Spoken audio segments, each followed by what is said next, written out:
Well, I'm here with Sonia Soans at the Mad World exhibition, and I'm very pleased to say that she's travelled up from Manchester to share an interview on her work to go into the Mad World archive. Hello, Sonia. Hello, Alex. Nice to meet you, and thank you for the interview. Well, thank you very much for sharing. So tell us about your work. I wanted to study psychology for a very long time, and after I left school, I did a bachelor's in psychology, sociology, and English literature. But I really wanted to do my master's in clinical psychology and become a clinical psychologist. So I started my master's in 2005. It was a pretty standard course. You learned about pathology and diagnosis, diagnostic systems, psychometric tests. But then towards my last semester, my penultimate semester rather, my professor talked about Thomas Sazer's work and Michel Foucault. And there was no looking back after that. We went out to internships and I could see what people like Foucault and Saz were talking about, what somebody like R.T. Lang was talking about with toxic family relationships.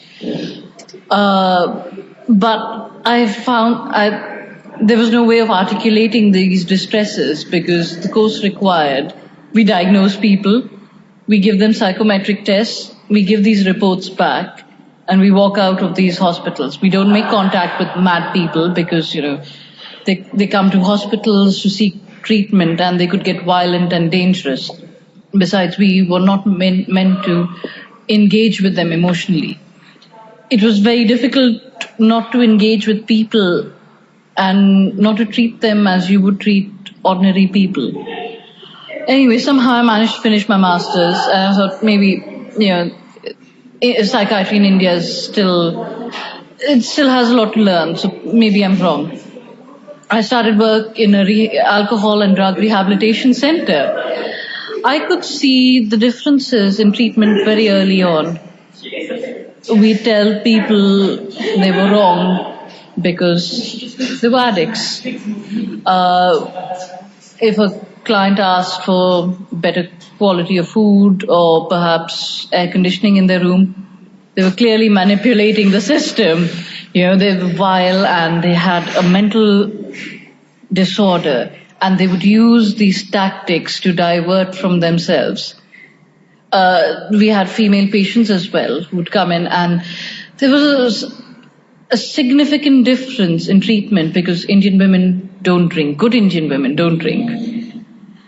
And if they do, then maybe a good slap would change that. And perhaps they were not good mothers, and perhaps we hadn't taught them culture well enough. They were very distressing issues out there because, yes, the men weren't treated well, but the women were treated worse. And I think I had several breakdowns at work because I had to report certain things. I was a policeman in this situation. So there was at some point I decided not to write certain things down in the big book and report them back because I knew it would come out on the patients the next day. I would be free, but they wouldn't because they were showing symptoms of madness, such as asking for moisturizer or makeup, because women who ask for makeup clearly are asking for it, asking for manipulating a system, not because women wear makeup, because maybe they like wearing makeup, they're used to wearing makeup.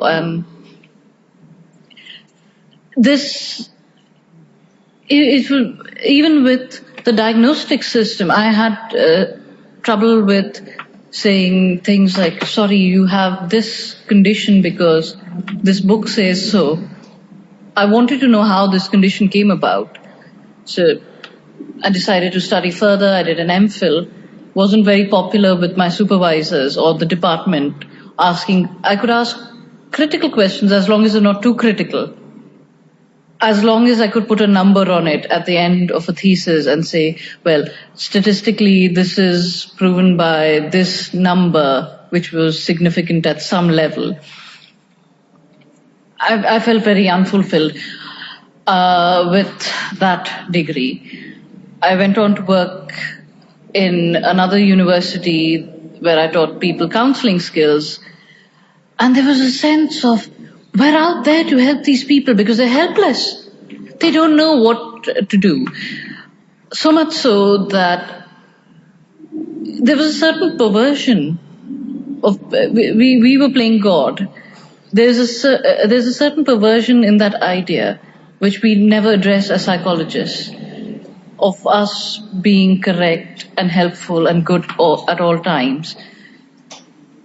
I tried to question that within my student group and didn't go down very well. But they said, but look, these people want help. What can they do without us? Quite a lot. Have you ever thought of that? I pointed out how some of these disorders came into the ICD. That didn't go down well. But they said, well, it's now 2000 and something. Well, maybe in 2020 these disorders won't exist because there's a system in place that changes how we perceive madness. It's legal, it's economical, it's historical, and it's cultural. But those issues were not acknowledged because brain chemistry. But what about that? You put somebody under a machine. You put anybody under a machine, you'd get a reading. If you're alive, you will get a reading. It's very hard to challenge those issues. And then I read about, I had been reading Asylum magazine at that point. I had been reading other critical psychology. Thomas Saz was very influential. Foucault was very influential in the way he questioned how we construct madness and what we do with madness. Once we've got mad people, where do we throw them? Are they criminally insane? Or are they just insane? Or should we correct them at school? And that's where I thought, okay, maybe I should retrace the steps of my MPhil and look at this disorder in new light. So for the last 3 years, I've been doing my PhD on how nationalism, alcoholism, and gender collide and intersect to produce narratives of a disorder, of national identity, and of good femininity. So women who drink are bad, but Indian women who drink are even worse, because Indian women don't drink unless we portray them in a certain manner. We sexualize them, dehumanize them, and invoke a certain amount of rape culture to justify the violence around them. Women who drink will be raped. Never men can't control themselves. Never the argument that perhaps women do drink because they want to drink. There are certain circumstances which make them drink. And those were arguments that weren't being heard. Our country is going through a difficult period right now with a certain form of government which doesn't want people to live outside Indian cultural norms, whatever Indian cultural norms are. We're a billion, you could interpret Indian cultural norms differently depending on where you are. If people do want to go out to a pub, have a drink, how are we to stop them? Except through violence, which isn't pleasant. And this violence is feeding into other areas of how we think of women, Indian women, that they must sit at home, dress a certain way, belong to a certain ethnicity. We sexually police them. We portray them in a certain manner on screen, which is sexual. It's not sexual for a certain person. It's sexual for the male gaze. It's not sexually empowering. It's not liberatory. There's race involved. There is a history involved there of how we've been constructing the Indian identity post-independence in India. And slowly we've been constructing sub-identities in that. So not just any Indian woman, a Hindu Indian woman must behave like this. The Muslim Indian woman must behave like that. The Christian Indian woman behaves a certain way. The Sikh Indian woman, or the Parsi Indian woman, or the atheist Indian woman, the mixed race Indian woman. And the list goes on. And we've policed all of them, we've stereotyped them, we've created differences. And through that, we've invoked mental illness in all of these differences. So it's okay for those lower caste women to smoke because they perhaps, they're lower caste, we don't have to care about them. They're poor, they can die. But the urban, well-to-do middle class, we mustn't let them perish because they're productive masses. We mustn't let those women ruin their bodies because they eventually have to procreate and create more children.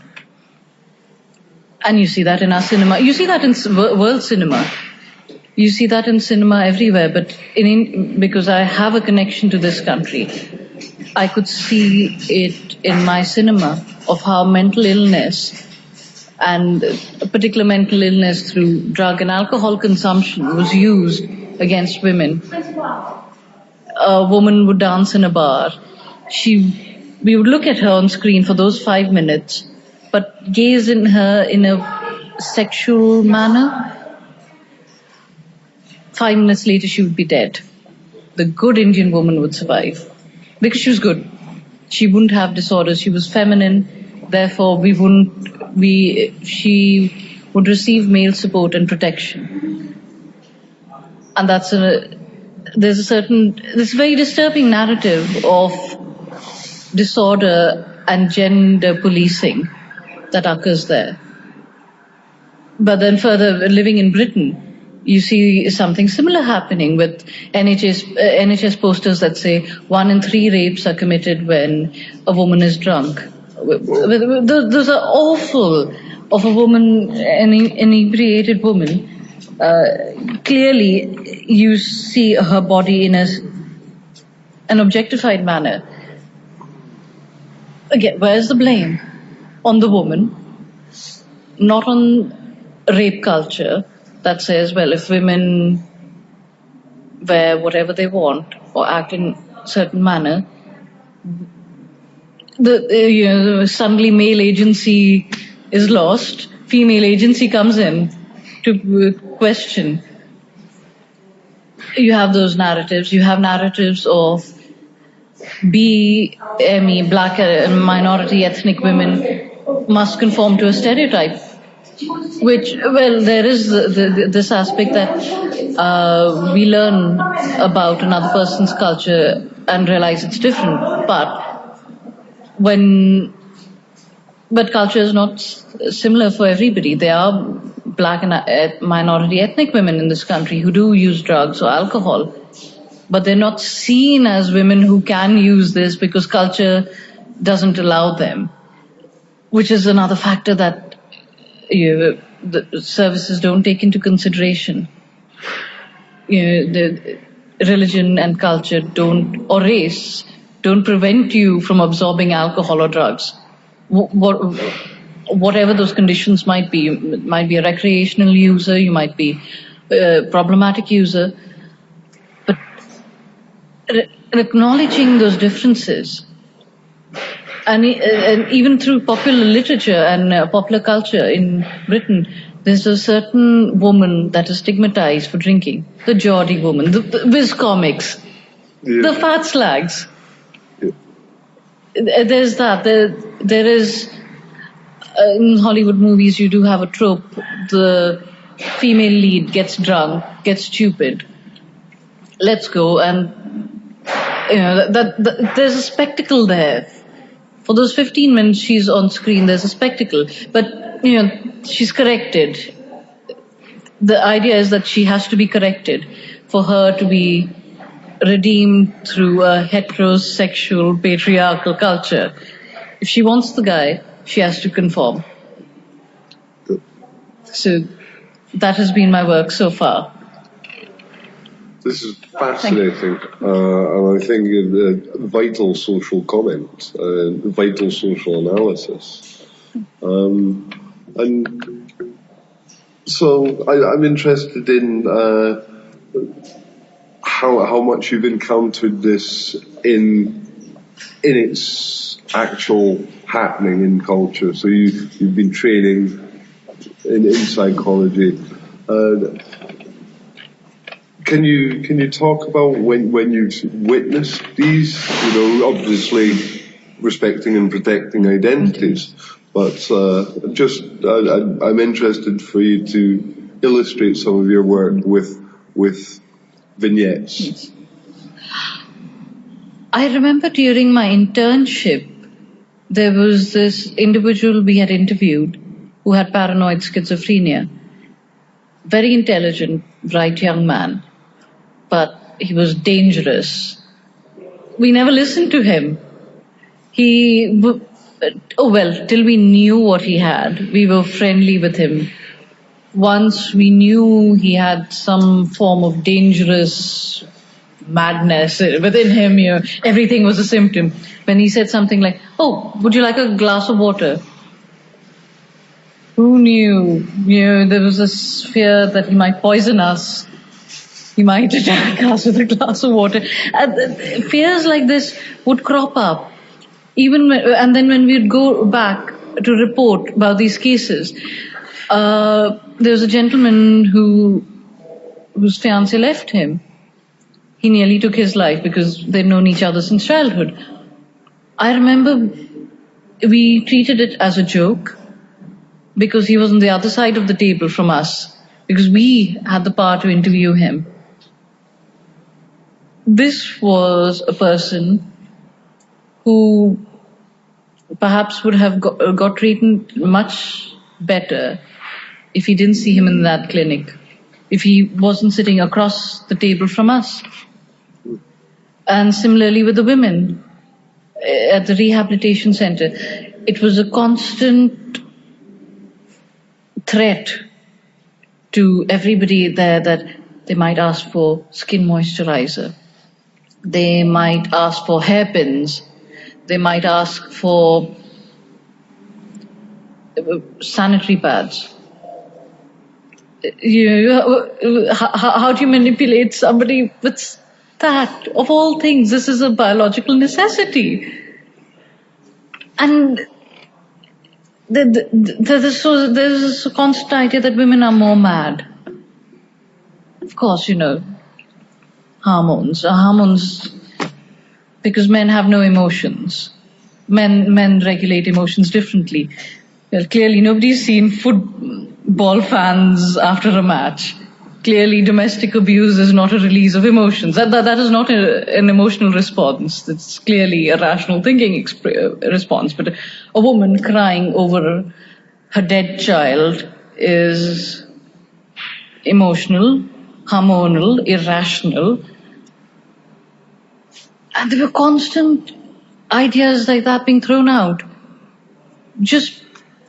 It was just that they were on that side of the table, and I had a pen and a white coat in my hand. The immense power that comes from that you can tell another human being whatever they're thinking, feeling is wrong, and they have no choice but to believe you. Because if somebody says the wall behind us is red, it better be red. If you disagree, they'll lock you away, they'll give you shocks, they'll tie you to a bed till you say the wall is red.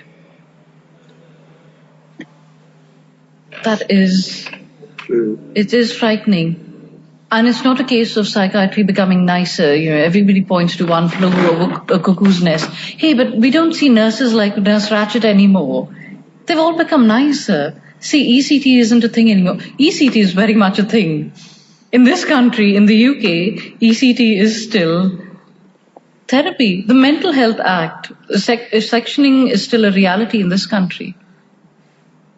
What has changed? Perhaps the nurses say thank you and please a lot more. Does that change the system in itself? Does it change the fact that the system of psychiatry is broken? whether it's polite, whether it's rude. And that's something we don't address.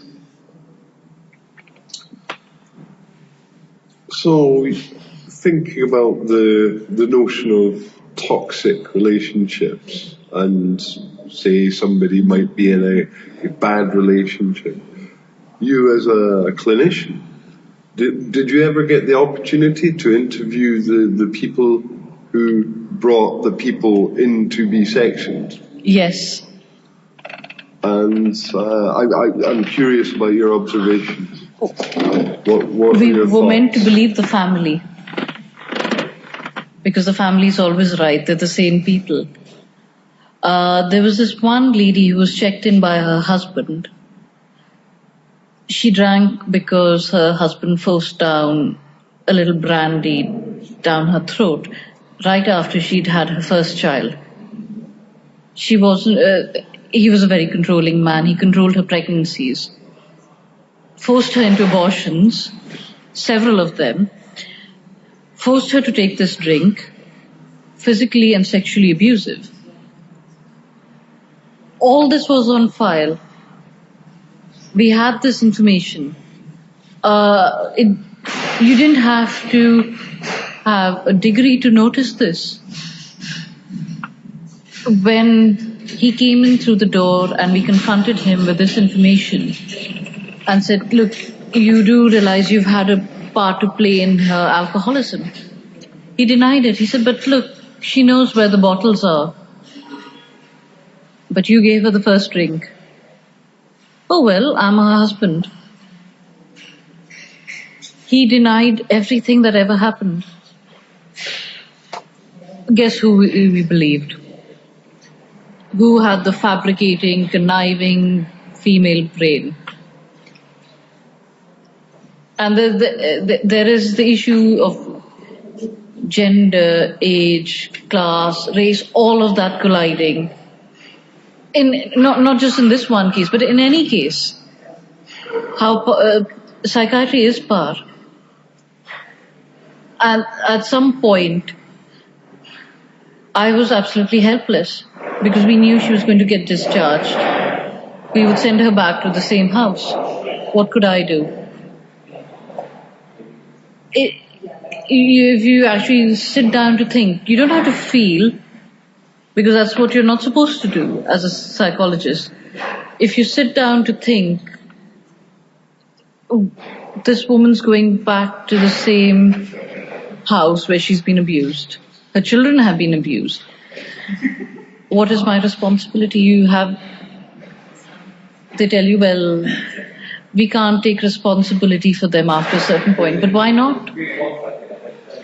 If we can deny them their voices, why can't we do this? If we can force them into ECTs, why not this? But then you realize we don't want to change a problem. And I found feminism addressed that.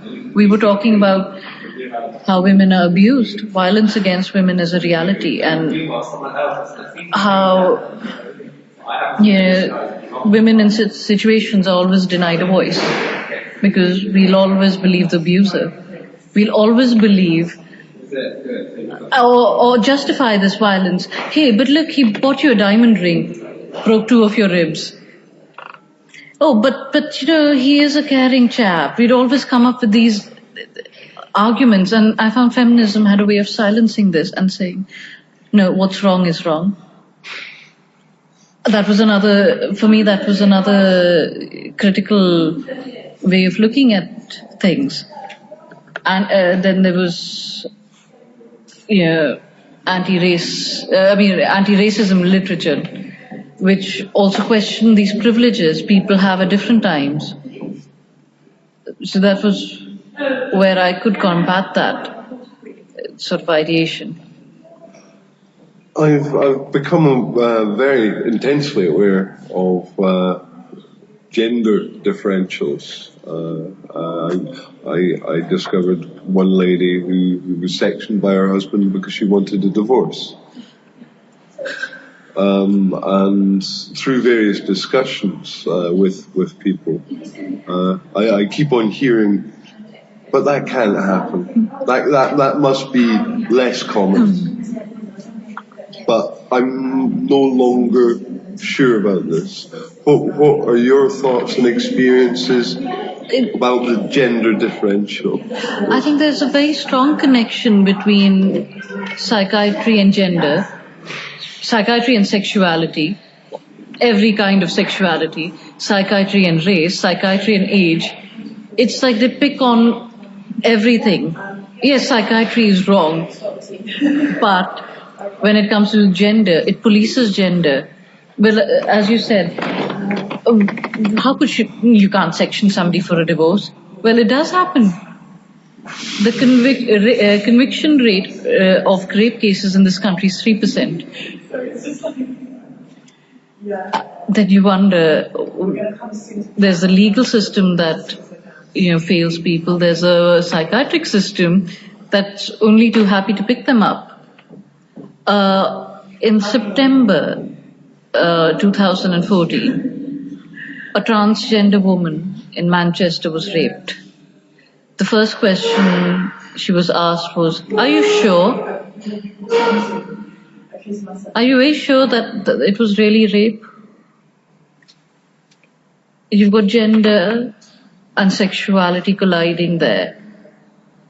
And then there was also this idea that, maybe because transgender people are slightly off in the head, it could be a thing she made up. You can't be too sure. They can't be sure of the gender, so can they be sure of anything? Can they ever really tell the truth? It was only until a few LGBT activists got involved in the case that the police took the complaint down, acknowledged it, and acknowledged that this lady suffered distress. And more, I'm seeing this because there's this convenient narrative we've been telling ourselves for some time. Hey, it's 2015. These things don't happen. As if sexism comes with a sell-by date. There's an expiry on this. As if racism, homophobia come with sell-by dates. And they say, sorry, not valid anymore. Okay, right. I've learned from my mistakes, and I will give up these prejudices. But it's happening. It's happening across the world. It's happening in every society. But we're busy telling ourselves that these problems don't exist. In December, I took a lecture on women and madness. We were talking about how, back in the day, hysteria was a disorder. The Greeks and everybody said, oh, clearly, that is stupid because we know internal organs don't move. Yes, we now know this, but we do have something like PMS. So how has anything changed? A woman's uterus is still called into question every time she expresses an opinion, asserts herself, or has an emotional response. And interestingly, the idea of hormonal cycles are never introduced into masculinity. No. However, it is very clear that anabolic steroids course through the bodies of mammalian males.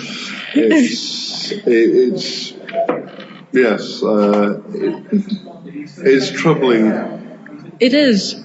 Because in a way, and this is why I appreciate feminism, because it doesn't just focus on women, it focuses on gender and asks the question about how we treat both genders, or all genders, not just both, sorry, I stand corrected, of how we deny men masculinity. We police men to such an extent, we've told them, you need to be emotionless, you must like sport, but violently like sport. That's not emotional. You must like alcohol, but in large quantities, and being antisocial is acceptable. But a certain kind of antisocial, but not too much. And at a certain age, it's very regimented. So if you join university as a young man, drink yourself silly, watch football, go out with your mates, break a few bottles. More than that, you will be in trouble. We've never addressed that issue. we don't want to address that. We have another idea of what women should do in university, but only so much. After that, you graduate and get a good job and marry and have children.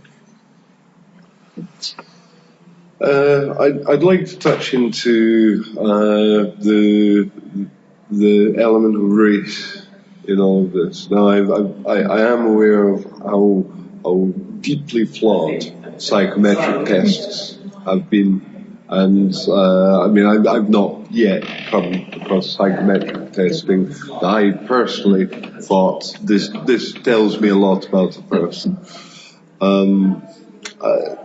Now, yes, I've been reading about the massive diagnosis rates where I won't talk about what I've concluded, but can you tease out some of the issues, because it's massively underrepresented and massively underspoken about. I've only lived in Britain for 3 years, but in that time I've seen how even amongst race, you're not just black. There's a different politic that plays with every racial ethnic group. I get away with some aspects of my race because I'm a little less black. I'm brown. Very conveniently I've become brown, and at other times I'm black. And the politic that plays with it is of the good Asian, because they keep their heads down and they work. So we're productive, quiet.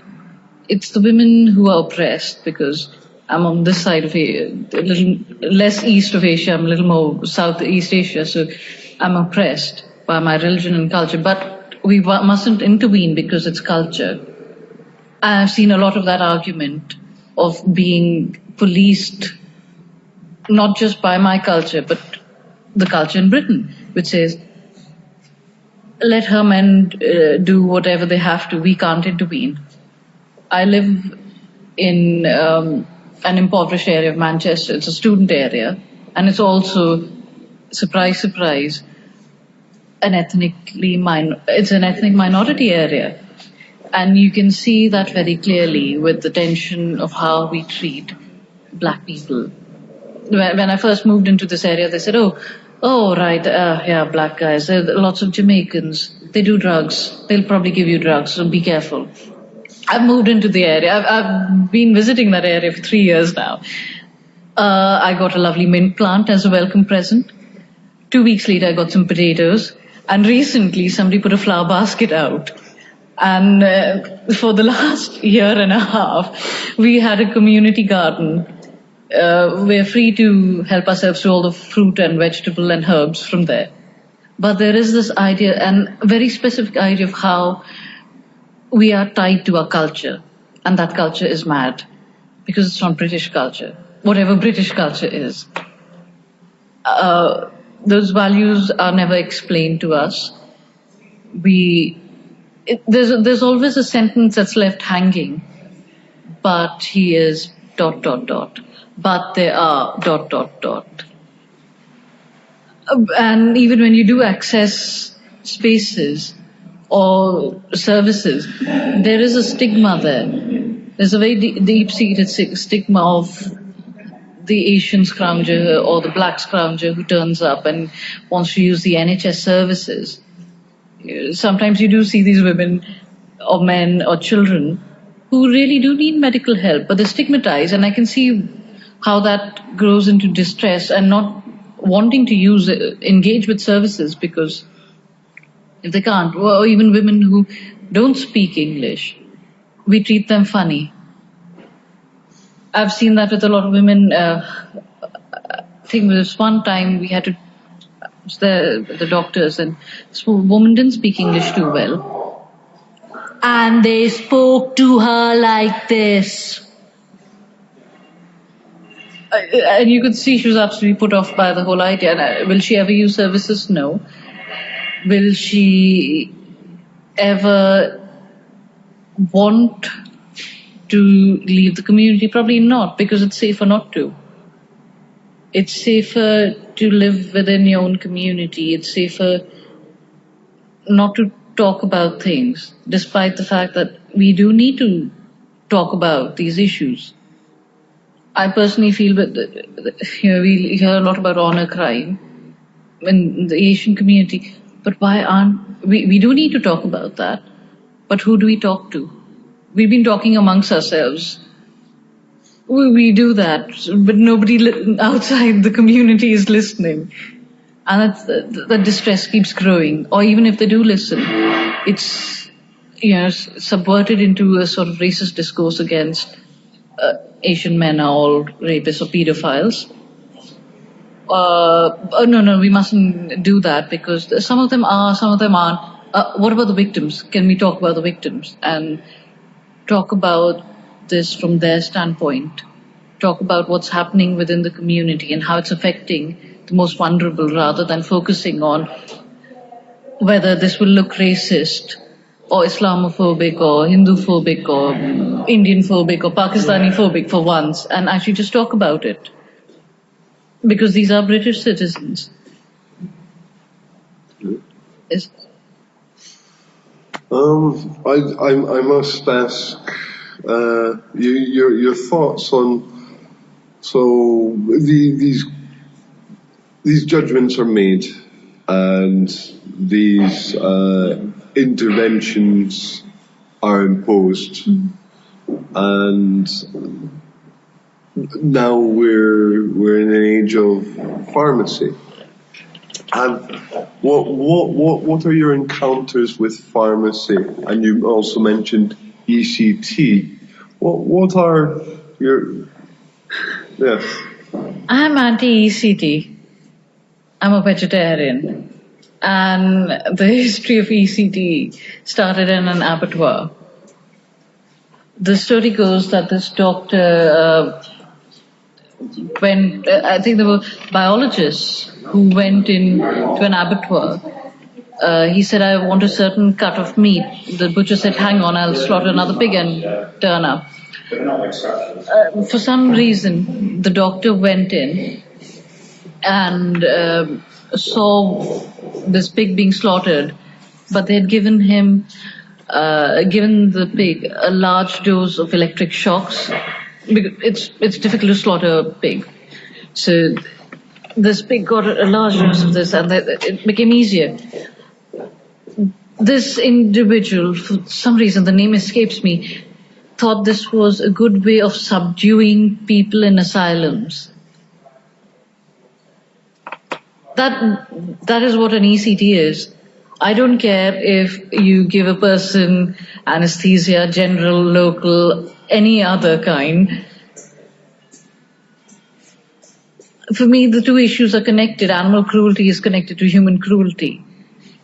The fact that we think of people in asylums as the same as people who, or animals that are about to be slaughtered, to calm them down so they don't, make a natural response, is disturbing. Of course, an animal will fight for its life. It doesn't want to be slaughtered. Of course, somebody is violent because perhaps they've experienced something that causes them to react in that manner. They've been talking and talking and talking, and nobody wants to listen.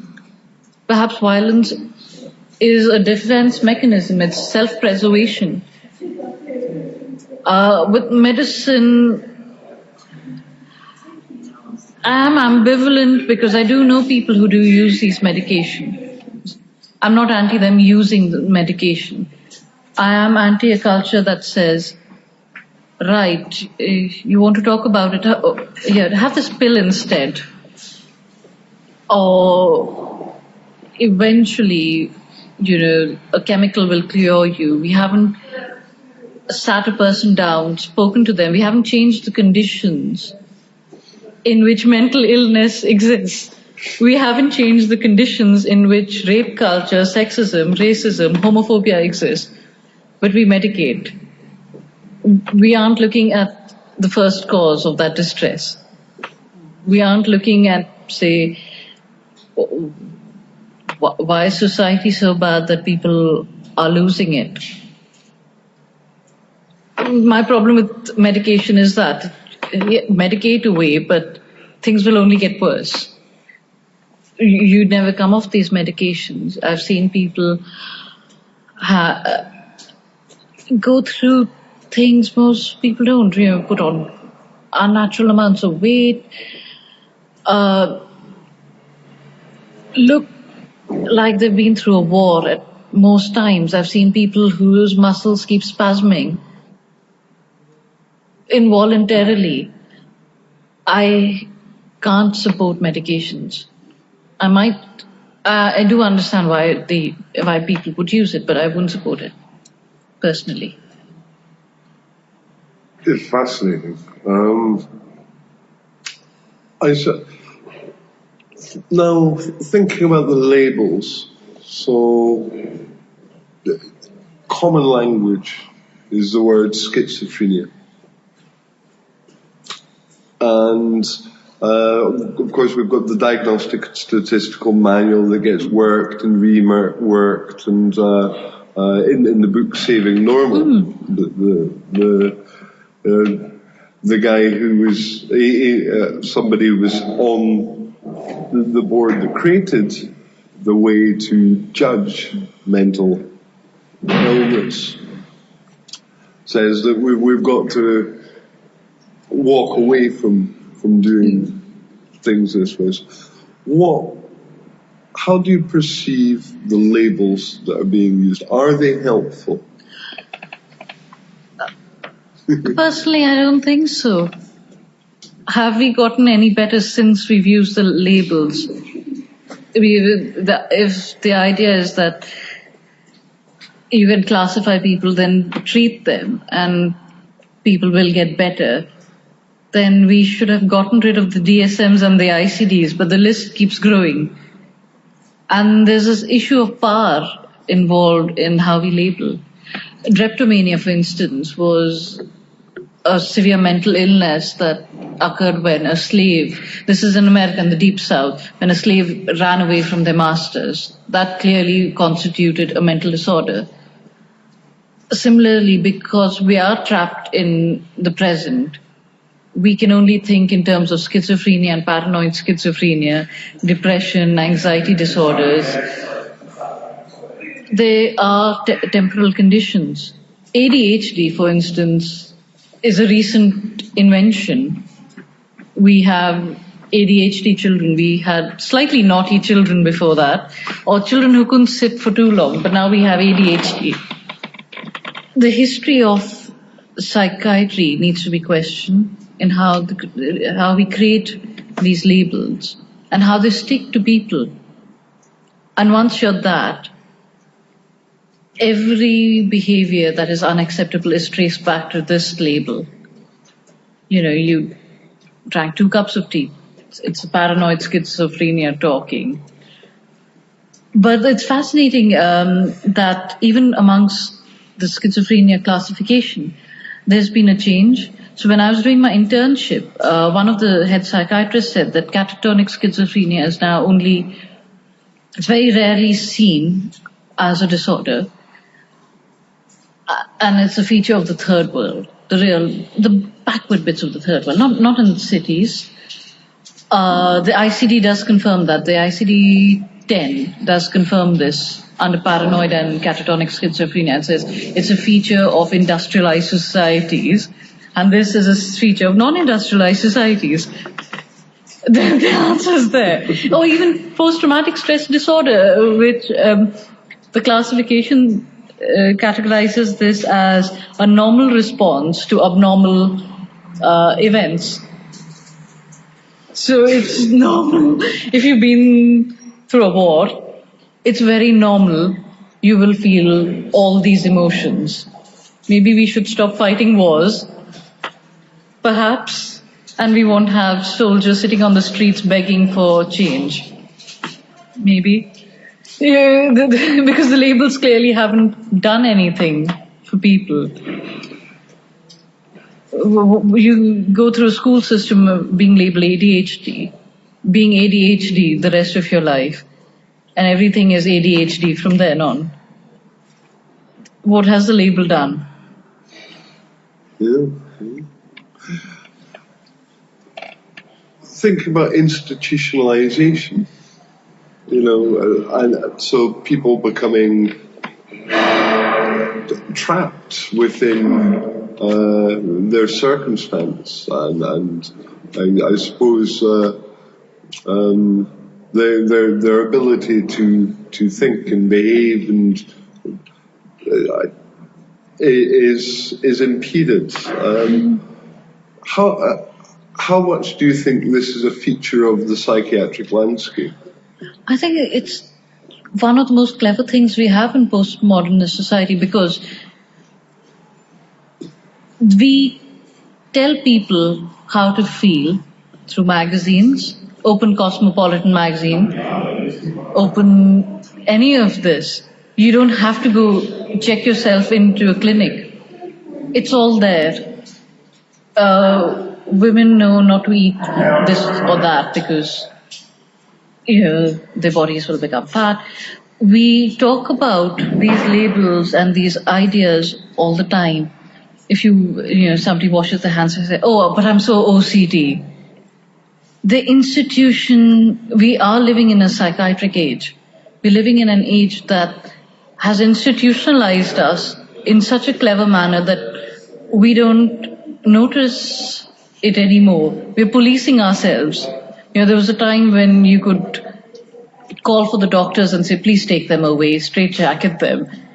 You don't need the doctors anymore. You turn on your television, there's psychiatry.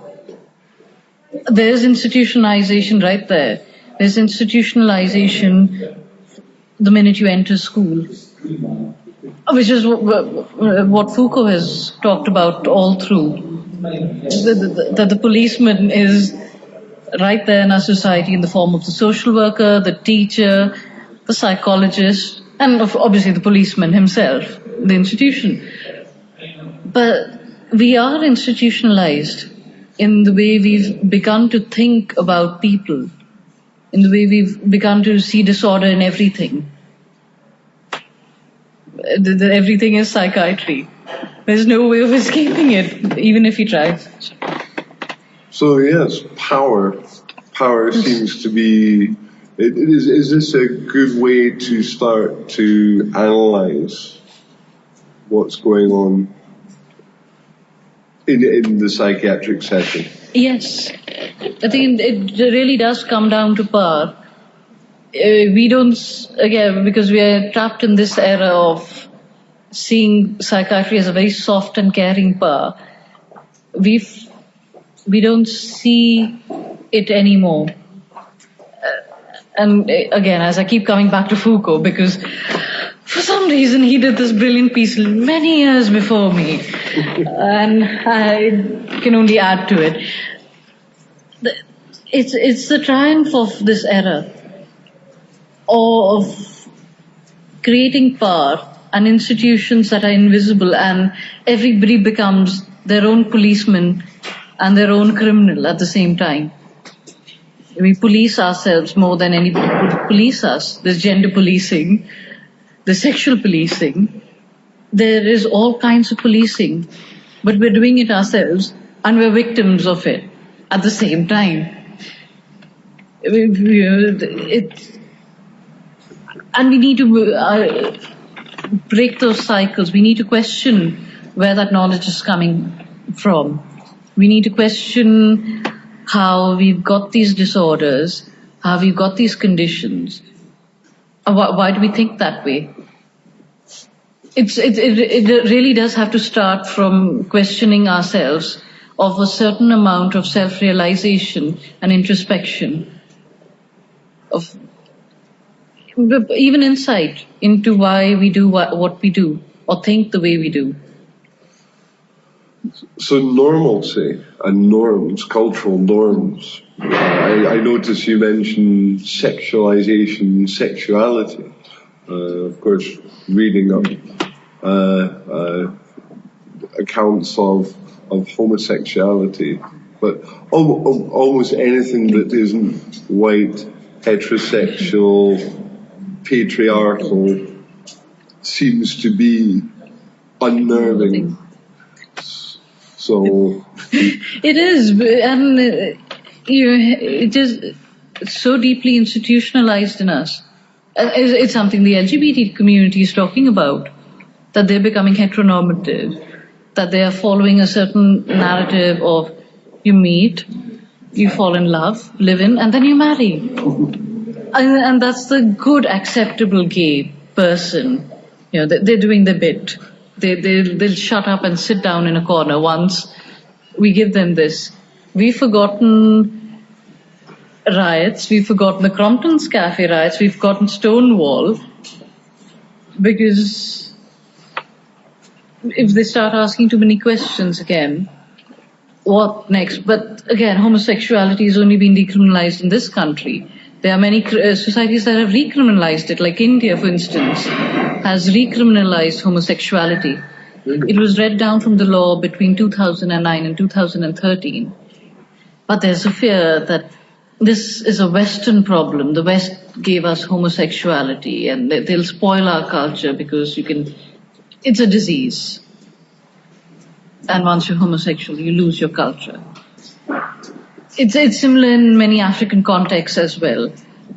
Contesting the locations of homosexuality, contesting what it would do to gender. How would you enact these norms? If you can't marry, you can't have children. And if you can't do either of those, you are abnormal. What can you do with this individual? Should we lock them away and throw away the key? Or in a more humane-ish society, do we give them gay conversion therapy because we love them? There are two options. And you can see that idea still remains. So perhaps we make them a little more heteronormative through marriage.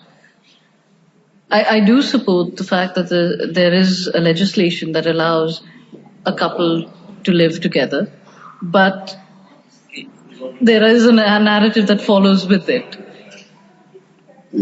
And there is a narrative with, even Bell Hooks talks about this a lot better in her work, about how the female body, and especially the black female body, hasn't been liberated. So these ideas that I can wear what I want. Yeah, but who's looking at you when you're wearing that? Why did you make that choice amongst many? Was there really a choice? What is the female body expected to do? What is the male body expected to look like? And sexuality plays a part in that. All the images we have around us in popular media are of certain kinds of bodies. They're able-bodied, mostly white, then thin, and they're photoshopped. That is all we see around us. Those are the toys we play with. Those are the images we see in books and films. We read about them. If there are no pictures in our books, that is all we have as reference points. So even in a way, gender and sexuality have been normalized. It may not be that apparent in psychiatry, but if you don't behave a certain way, there is a disorder for you. And if you decide to do away with gender norms, there is a disorder for you. It's very strong. The idea is strong, and there is gender policing. There's gender policing in India when young women, in 2009, a young woman about 18 or 19 stepped out of a pub and was molested for 45 minutes on camera because she went out in a skirt and had a drink. In a sense, the young man, several young men who decided to attack her were policing her. That was, in a sense, the might of psychiatrization that said, if this woman doesn't behave, then you know what to do next. We'll let you do this, and the police might intervene, But then the question will be asked as to why she did what she did. Was she asking for it? And that is how normalcy works in our society.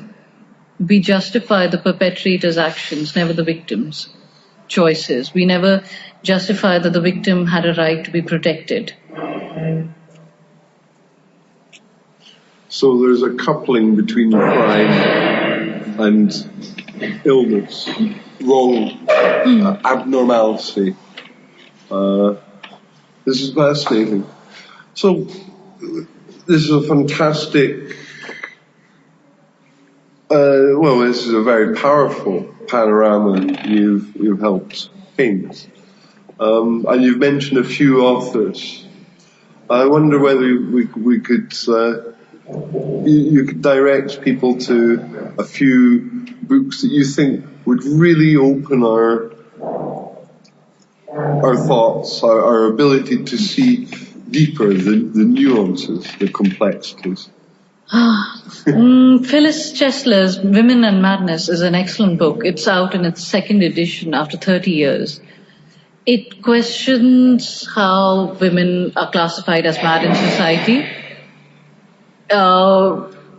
in the diagnostic process and even in the therapy process when they complain about sexual harassment. It's an excellent book. Some of the empowering literature I've read is through a lot of queer black feminists, Audre Lorde, who question the nature of power on in different levels, such as gender, sexuality, race, culture. It's excellent because it can unravel a lot of arguments we see in different activist groups. We're not that different in our needs. So her work is very useful. The Users of the Erotic as Power is a very powerful essay. There is this line where she talks about how the erotic has always been demonized in our society. The superficial and the sexual has been glorified. Because what is most pornographic is sensation without emotion. The erotic is a lot deeper. It's very powerful work. There's bell hooks whose critiques of popular culture question the very nature, the way we see things without questioning them. So why do black men in films always die first? He's there for 5 minutes, so the director can justify saying this was a diverse film, we had a black character, but he died first. How is it any different from the days of working in plantations? How's this choice feminism empowering to women's bodies? Has it really freed women's bodies? Do we see women with their stretch marks, with their flabby bodies, with their hairy bodies, with their disabled bodies? We don't. And she will question that. There's the work of Ian Parker, who questions how these things, how discourse works around psychiatry. How do we create disorders? What happens when you have a disorder? What's the culture, the history, and the conditions of that disorder? His work is very useful in questioning that. There's Thomas Saz, of course, who questions psychiatry and the culture that has come about through psychiatry. R.D. Laing's work is very useful in understanding, even historically, understanding what Britain in the 1960s was going through with psychiatry becoming at the forefront of family life. And who are the other authors I would talk about? Ashish Nandi is very useful if you're looking for an Indian resource on violence in the Indian subcontinent. He's trained as a psychoanalyst and looks at how psychology isn't an individual's thing, but it's created through society. How does a mob of people go killing another group of people? There is something at work there But how do we psych ourselves into doing this? How do we justify these acts? Because clearly this is a problem in today's world. If nobody is genocidal by nature, but we justify it. And he questions those categories. Nellie Bly, since this exhibition talks about Rosenhan's work, Nellie Bly's work, 10 Days in a Madhouse, is a precursor to Rosenhan's work. Very useful. And again, it takes into account how gender is treated in an asylum. So those are a few books and articles I can think of over the top of my head. Absolutely fantastic, Sonia. Thank you. It's a privilege to be getting this chance to be educated by you. Thank you. It's a privilege to be interviewed by you in this lovely exhibition. Superb. Thank you so much.